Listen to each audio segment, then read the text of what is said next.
സംഘത്തിൻ്റെ നാടകങ്ങളുടെ പരസ്പരമുള്ള ഒരു മത്സരമാണ് ഒരു കാലത്തെ കേരളത്തിലെ വേദികളെ ധന്യമാക്കിയത്. അപ്പം അങ്ങനെ വളരെ കൃത്യമായിട്ട് നാടകവേദിയിലായാലും നോവൽ എന്ന് പറയുന്ന കലയിലായാലും പ്രഭാഷണം എന്നുള്ള കലയിലായാലും അതിലുപരി ഒരു സംഘാടകൻ എന്നുള്ള നിലയ്ക്ക് രാഷ്ട്രീയ എനിക്ക് നല്ല MLA എന്നുള്ള നിലയ്ക്ക് അദ്ദേഹം നടക്കുന്ന സമയത്ത് വിദ്യാഭ്യാസ രംഗത്ത് അദ്ദേഹത്തോടൊത്ത് പ്രവർത്തിക്കുന്ന സമയത്ത് അദ്ദേഹം ചില കാര്യങ്ങൾ ചില സ്കൂളുകൾക്കൊക്കെ വേണ്ടി ഞങ്ങൾ ഹൈടെക് ആക്കാൻ വേണ്ടി നടക്കുന്ന സമയത്ത് അദ്ദേഹം നടത്തിയ പ്രവർത്തനങ്ങളുണ്ട്. അങ്ങനെ മുഖ്യമായിട്ട് ഓരോ കാര്യങ്ങളെക്കുറിച്ചും വളരെ വ്യക്തമായ കാഴ്ചപ്പാടോട് കൂടിയിട്ട് നമ്മോട് സംവദിക്കാൻ കഴിയുന്ന ശ്രീ ജോൺ ഫെർണാണ്ടസ് ആണ് പുസ്തകം ഏറ്റുവാങ്ങുന്നത്.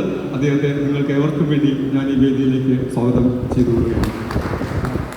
അതുപോലെ ഇതിൻ്റെ ഓഡിയോ പ്രകാശനം നിർവഹിക്കുന്നത് ശ്രീ സേവ്യർ ഉൾപ്പാടാണ്. അദ്ദേഹത്തെ ഞാൻ പരിചയപ്പെടുത്തേണ്ടതില്ല. വിളിച്ചതിന് മുമ്പായിട്ട് സാഹിത്യ അക്കാദമിയുടെ സംഗീത നാടക അക്കാദമിയുടെ വൈസ് ചെയർമാൻ എന്നുള്ള നിലയ്ക്ക് മാത്രമല്ല ഞങ്ങളൊക്കെ പഠിക്കും. ഞാൻ ബാബുഭട്ടശ്ശേരിയുടെ കൂടെ ക്ലാസ്മേറ്റ് ആയിട്ട് നടക്കുന്ന സമയത്ത് അദ്ദേഹത്തിൻ്റെ അമർഷം എന്ന് പറയുന്ന ആദ്യത്തെ നാടകം അതിലെ ഫസ്റ്റ് ഡയലോഗ് മുതൽ ഈ ബാബു ഇങ്ങനെ പറഞ്ഞു പല ക്ലാസ്സുകളിൽ കുട്ടി എന്നുള്ളൊരു കഥാപാത്രമായിട്ട് അവതരിക്കുന്ന ബാബുവിൻ്റെ ഇതിലൂടെ സേവ്യരുടെ അമർഷം മുതൽ ഇങ്ങോട്ട് നീണ്ടു നിൽക്കുന്ന 10-25 കൊല്ലക്കാലത്തെ നാടക രംഗത്തെ അനുഭവങ്ങളും തീക്ഷ്ണമായ മലയാള നാടകവേദിയിൽ വളരെ തീക്ഷ്ണമായ സ്വരം ആയിട്ട് മാറിയ ശ്രീ സേവ്യർ ഉൾപ്പാടാണ്.